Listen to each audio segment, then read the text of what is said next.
I'm Steve Wells. And I'm Jeffrey Feldberg.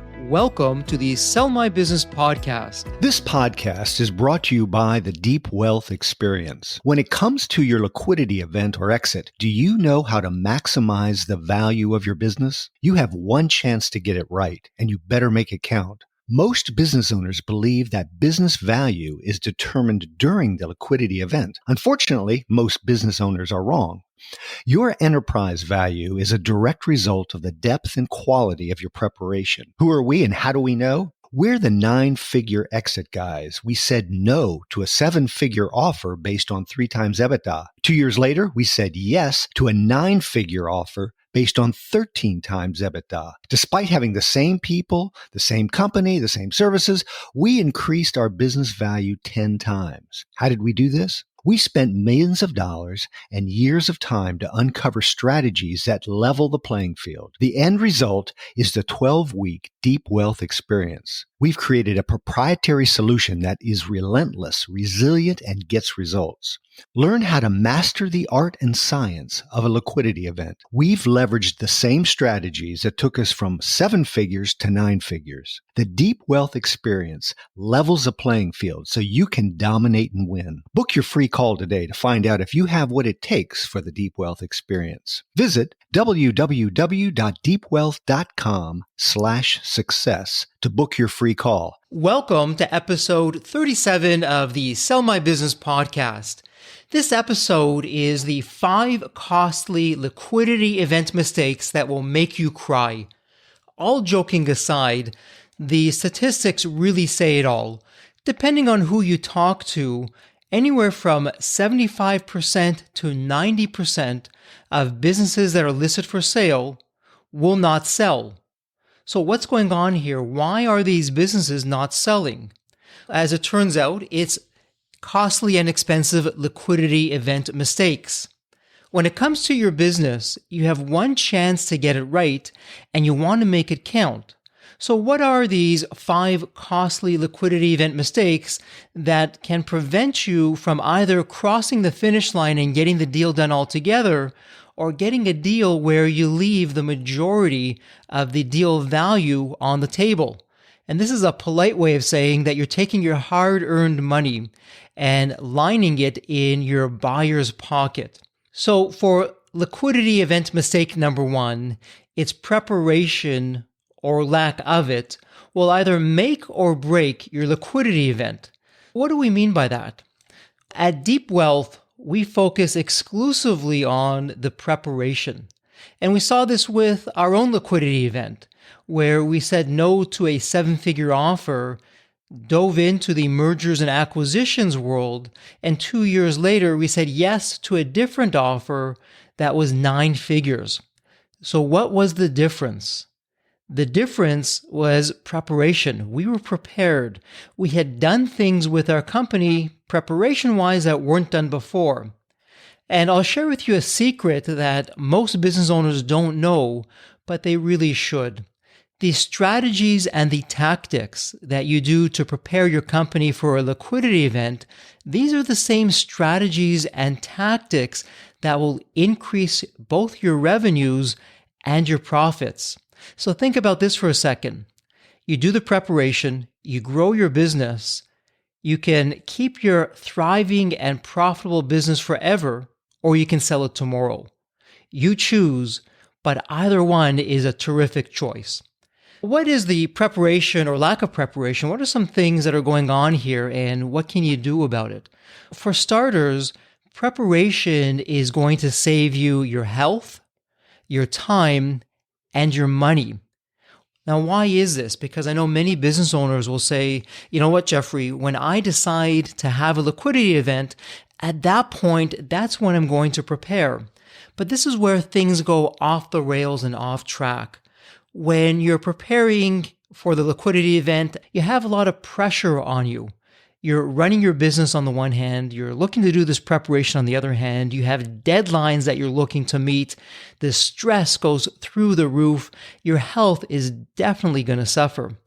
And because everything is so compressed, you're trying to get it all done at once while running your business, time is no longer your own. A liquidity event in and of itself That takes up time and it adds its own pressures. You don't need the pressure of preparing at that time. When you do it beforehand, you take that time off the table because you're doing it at your leisure. You and your team, you're going through it and doing what needs to be done. And so you're actually saving time. And you're also saving money because you're doing the preparation with your team. You're avoiding a situation where you're bringing in expensive outside consultants or advisors who are doing the preparation work for you. Let's face it, you are the world's expert on your business, you and your team. Nobody knows your business better than you and your team. So who better than to do the preparation than you and your team? It just makes so much sense to do it when you plan well in advance to get that done. Now, here's the other gem that happens when you prepare well in advance. You will learn things about your business and the market that you're in. Now, many business owners say, Jeffrey, come on, I'm already in the business. I've been running it for many years. How much more can I learn? The truth of the matter is a lot. You're busy dealing with the day-to-day that most business owners are working in the business instead of on the business. And when you take the time to prepare, this is where you're asking the questions. We like to say at Deep Wealth, you already have all the answers for your business.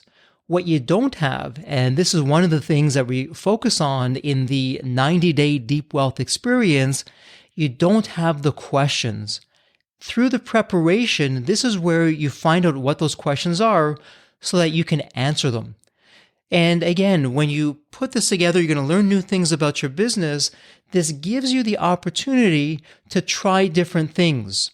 Your business is going to grow. You're going to go into different areas, perhaps where you weren't before. You may exit certain areas that you shouldn't have been in the first place.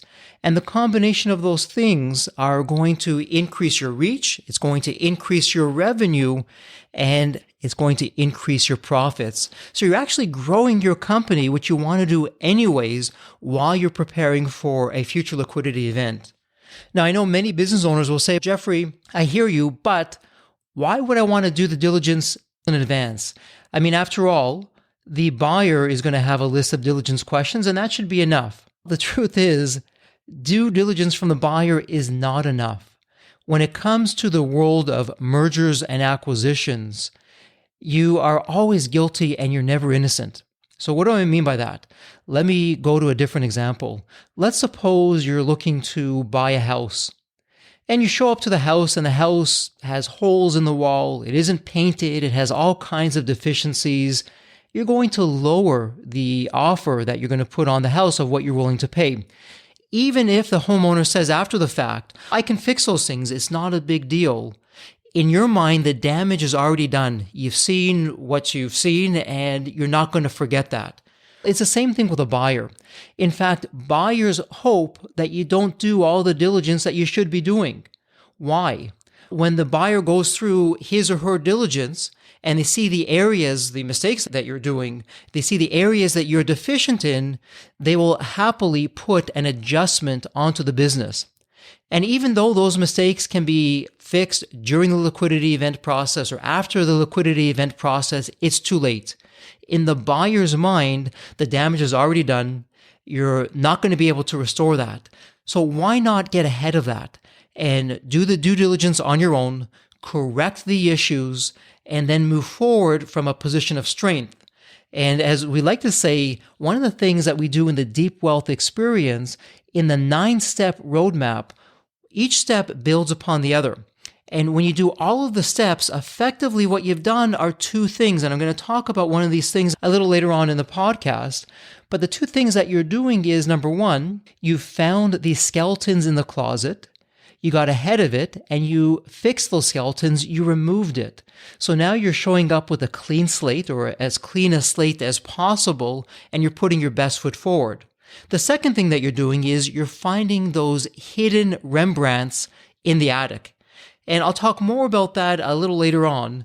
But ultimately, the preparation puts you in the ideal position so that you can move forward with confidence, with strength, and putting yourself in a situation where you're increasing the value of your business or the enterprise value. Okay, so let's talk about liquidity event mistake number 2. And this is all too common. And you know what? Whether you're having a liquidity event or not, you shouldn't even have this mistake on the radar. And this mistake is this: does your business run with you or without you? Now, most business owners will say, my business doesn't run without me. It's a big mistake. And this liquidity event mistake is one of the mistakes that stops most deals dead in their tracks. Or if you do move forward with your deal, you're going to do so with a significant adjustment in your value. Your value will go down. So why do you want your business to run without you?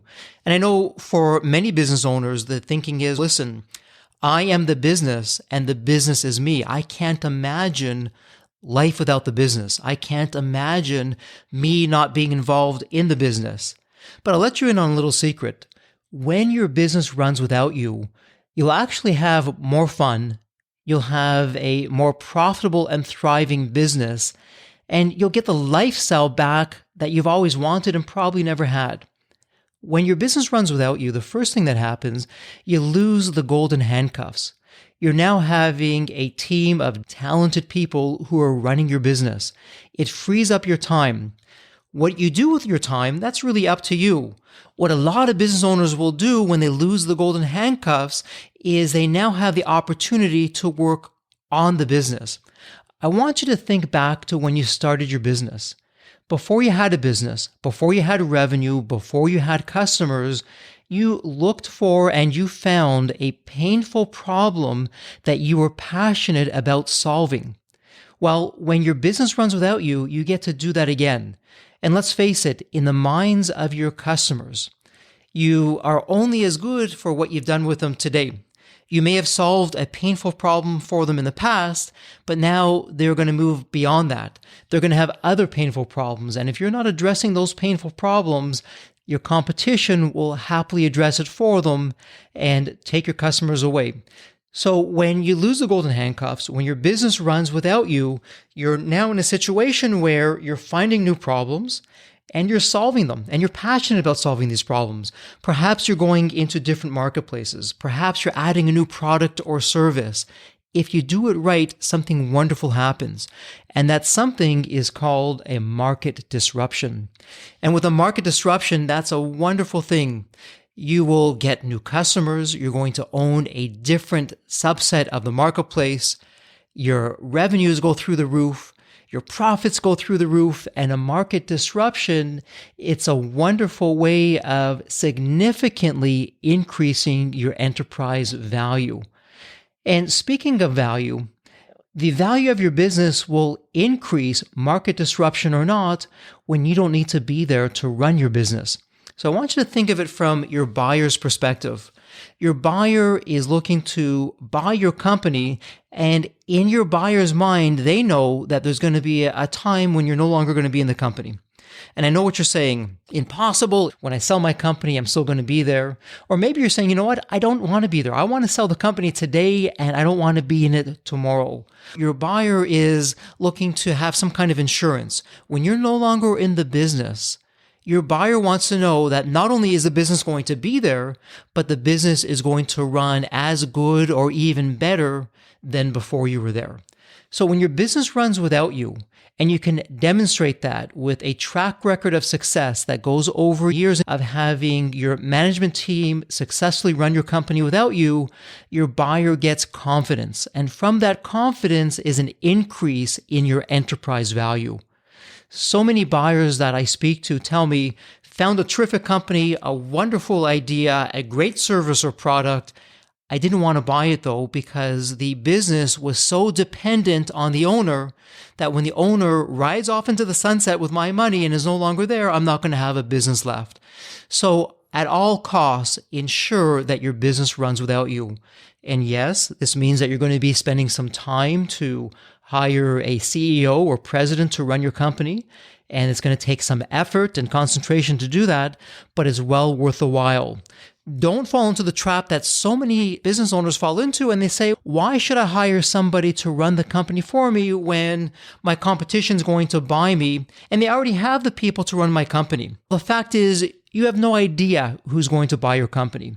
Maybe it's your competitor, but maybe it isn't. What if your future buyer doesn't have somebody to run the company? You want to show that you already have somebody in place who can run the company and take it to the next level with a new buyer. So whatever money that you spend, whatever time that you spend on putting your management team in place, it's a rounding error compared to the increase in value that you're going to get when you have that management team going, because your buyer will put an increase in the value of your business. So again, when your business runs without you, you can keep a thriving and profitable business forever. You sell it tomorrow. It doesn't really matter. They're both wonderful situations to be in, and you choose. With the second liquidity event mistake out of the way, what's the third one? The third one is your advisory team. And there's a saying that really sums it up best. I love this saying. And the saying is that when your advisory team works, your dream works. Now, I'm not just talking about any advisory team. I'm talking about your liquidity event advisory team. Step 4 of the 9-step roadmap in the 90-day Deep Wealth experience is all about the advisory team. Now, here is one classic mistake that too many business owners make. I often hear, you know what, Jeffrey, I have a world-class business lawyer, and this lawyer is not only my lawyer, but he's also a terrific friend of mine. He knows my business, he's been there since day one, and he's really helped me grow the business. I'm going to use that same lawyer for my liquidity event.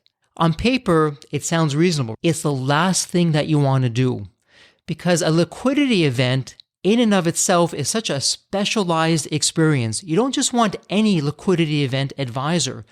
All of your advisors need to specialize in mergers and acquisitions. They need to have a track record of success. And as important, they need to have experience in your industry with your kind of business and with your size of deal. So let's talk about who composes or who makes up the members of your liquidity event advisory team. Most business owners will have an investment banker, a tax advisor, a mergers and acquisition lawyer, accountants, key management, and customers. Yes, customers need to be part of your advisory team. Your future buyer is going to speak to your customers anyways, so you might as well get ahead of this and ensure that your customers are saying the same thing of your narrative, of your story, and supporting you on that. But do you know the one position that most business owners don't have on their advisory team at their own expense? This position is what we at Deep Wealth call a chief exit advisor. So what is a chief exit advisor? Well, a chief exit advisor is somebody who has a successful track record in liquidity events. It could be another investment banker. It could be an M&A lawyer. It doesn't really matter. It's someone who has a successful track record, but here's the difference. The chief exit advisor reports exclusively to you. Think of your chief exit advisor as a board advisor of one to you and you alone. They have your agenda first and foremost. In fact, your chief exit advisor won't even sit at the deal table. Your chief exit advisor is there behind the scenes to help you navigate your way through the liquidity event process. Because the truth of the matter is, and most business owners don't realize this, your advisors probably don't have the same agenda as you, believe it or not, and they're going to be making two key mistakes. The first key mistake, no matter how good they are, most advisors want to get the deal done, but they want to get any deal done, as opposed to what the best deal is. And the second mistake that most advisors make is they're not looking at the big picture. They're so focused on their one area that they lose sight of what's going on. Now, there's not anything necessarily wrong when this happens, but what makes it wrong is when you let it happen and you're not taking any actions to prevent this. This is where your chief exit advisor comes in. When it comes to your liquidity event, you don't know what you don't know. But, you guessed it, your chief exit advisor does know what you don't know. So your chief exit advisor keeps the big picture in mind, and at the same time wants to ensure that you have the best deal, not any deal. And let me give you an example of that. Let's suppose that you could do a $60 million deal that was a sure thing. But you may have an opportunity to have an $80 million deal, but it's not a sure thing and it's going to be a little bit of a stretch. Well, your investment banker, whose currency is time and not money, as well as with the rest of your advisors, they're going to want to have the $60 million deal. For them, the $20 million difference doesn't add a lot of money to their pockets after you pay the commissions. But that additional $20 million is huge for you. So any deal isn't necessarily the best deal for you. And your chief exit advisor, by having the big picture in mind, knowing what you don't know, having that track record of success and all that experience, helps you navigate through the process successfully to make sure that you cross the finish line in the best way possible. Now, most investment bankers are going to object to having a chief exit advisor in the process. You're going to hear things like, there's too many cooks in the kitchen, it's going to interfere with what I'm doing. The fact of the matter is, absolutely not. Don't buy into that for a minute. And what we recommend at Deep Wealth is that for your chief exit advisor, that you bring this person on board first, and then you go and you hire your advisory team. Now, you may be asking, and this is where the chief exit advisor also plays a large role, how do I know where to find my advisory team and what kind of questions can I ask? In the Deep Wealth experience, we go into a lot of detail of the types of questions that you should be asking every one of your advisors, because every advisor is not the same. The right advisor for you might be different than an advisor for somebody else. Your chief exit advisor can help you through that. In addition to what you'll learn in the 90-day Deep Wealth experience of the questions to ask, your chief exit advisor will also have contacts and suggestions and help you through that process. So just to recap with your chief exit advisor, because this individual reports directly to you, and since the chief exit advisor has only one goal, and that's the best outcome for you, you do not want to start a liquidity event or your preparation for that matter without a chief exit advisor. So we've talked about 3 very costly liquidity event mistakes that can cost you the deal. But what's the 4th one? The 4th one, and unfortunately it's all too common, this is where a seller thinks like a seller instead of a buyer. Now you may be saying, Jeffrey, wait a minute. What do you mean by that? What do you mean I need to be thinking like a buyer? But I'm a seller, I'm not a buyer. Why would I want to think like a buyer? Let me take you back to the time when you started your business. You didn't think like you. To become successful, you put yourself in the shoes of your future clients. You ask yourself all kinds of questions. What's the pain point of my client? What should I be thinking of? How should I be saying things? How can I make the life of my future client easier? And you did that. And because you did that, you turned your customers into raving fans. Step number 3 of the 9-step roadmap in the Deep Wealth experience is how you can think like a buyer. You need to know everything about your future buyer. The reality is your buyer knows everything about you, but most business owners, all they care about is, will the check clear from the buyer? And this is one of the biggest mistakes as a business owner that you can make for your liquidity event. You got to get beyond, is the check going to clear? So for starters, let's talk about buyers. There's all different types of buyers, and I want you to get out of your mind for your entire liquidity event process that you know who your buyer is going to be. You really don't. And when you do the preparation properly, and one of the things that we are big proponents on at Deep Wealth and in the Deep Wealth experience is that you run an auction. Because an auction will assemble all different types of buyers. It keeps the buyers in line. They're competing with themselves, and it helps ensure that you get the highest value for your business. So generally speaking, there are 3 types of buyers. You have your financial buyers, you have your strategic buyers, and you have your family offices. And each of these buyers, they have a different viewpoint of what they need for themselves. And each of your buyers, even if they're in the same category, they have a different set of problems. Your mission is to find out what the pain point is for your top list of 3 to 5 buyers. Find out what that painful problem is for each of the buyers, and then demonstrate how you're going to solve that problem for each of the buyers. And yes, your communication and your marketing to these buyers and your presentations are going to be different so that you can clearly demonstrate how you're going to solve that painful problem. So knowing what your buyer wants is the first step. But the next step is to determine which buyer has the best cultural fit. Believe it or not, the highest offer may not be the best offer for you, particularly if you're going to be staying on in the company for a period of time.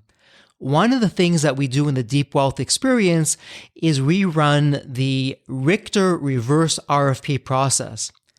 Yes, you are going to run, when you go through the Deep Wealth experience, you will have the tools and the knowledge to run a reverse RFP. Now, your investment banker is going to say you're nuts, you're going to mess up the deal, nobody's going to want to do it.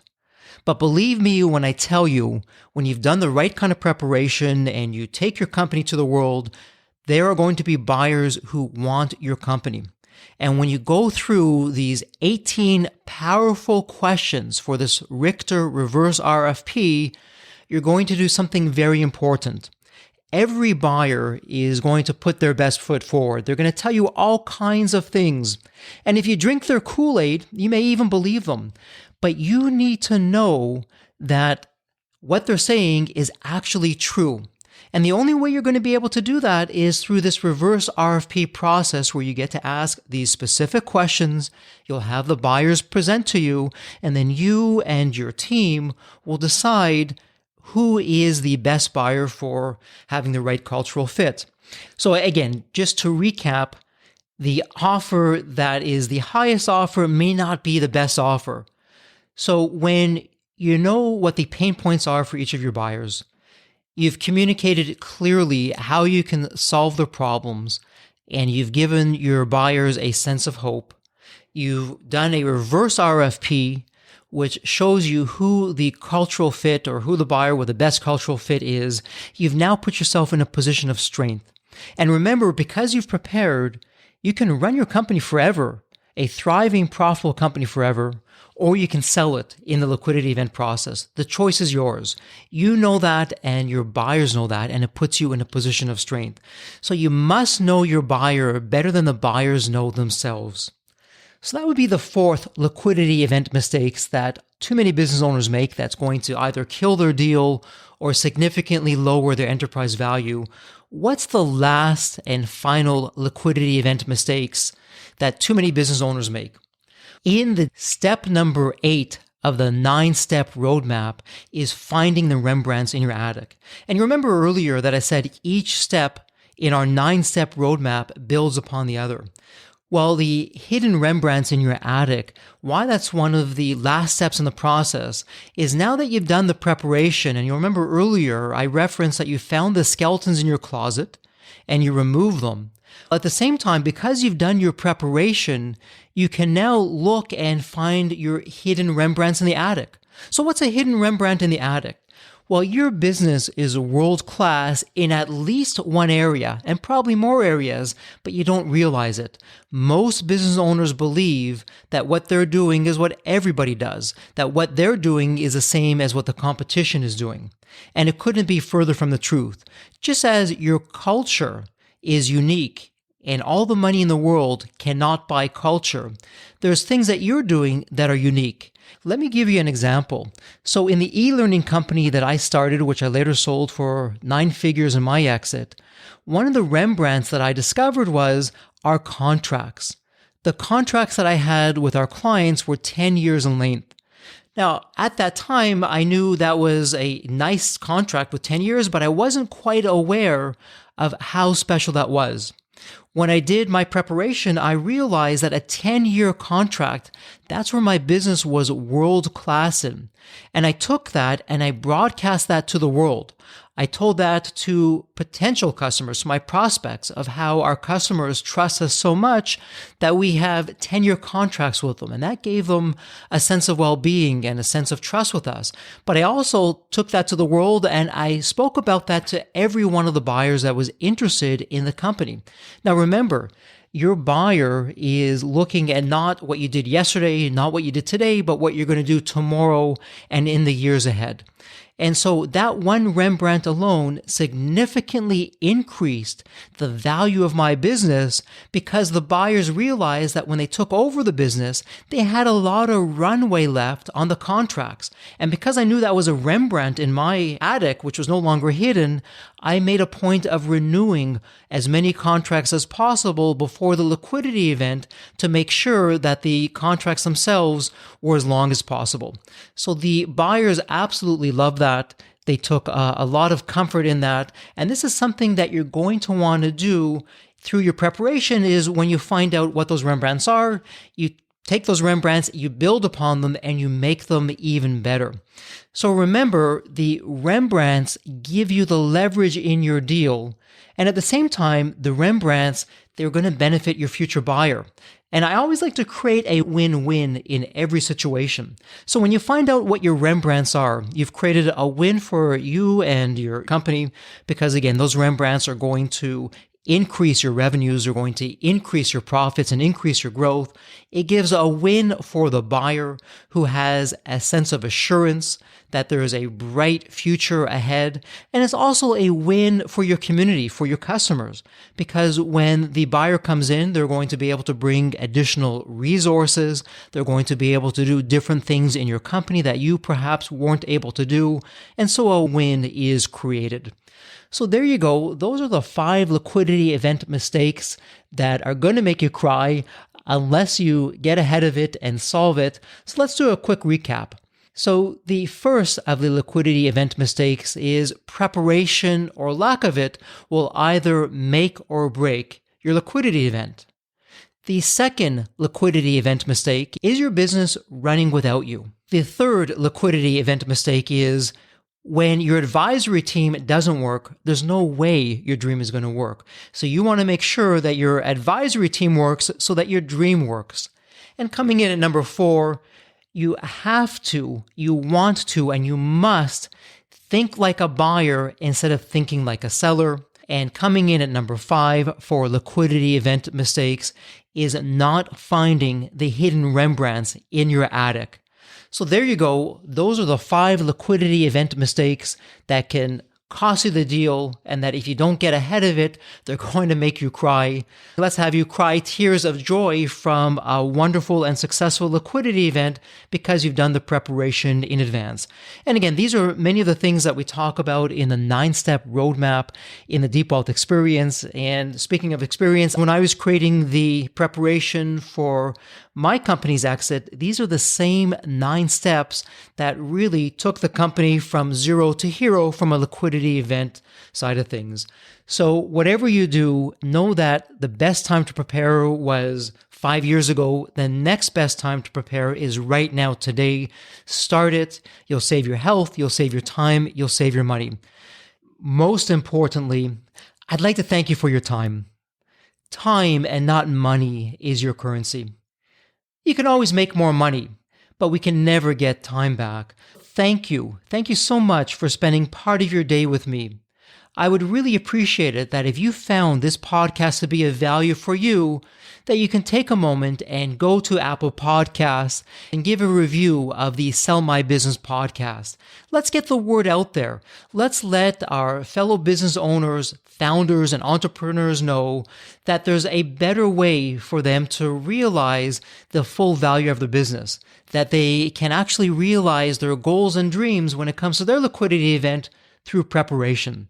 So once again, thank you so much for your time. Wishing that you all stay healthy and safe, and looking forward to being in touch with you through the next podcast. Take care and God bless.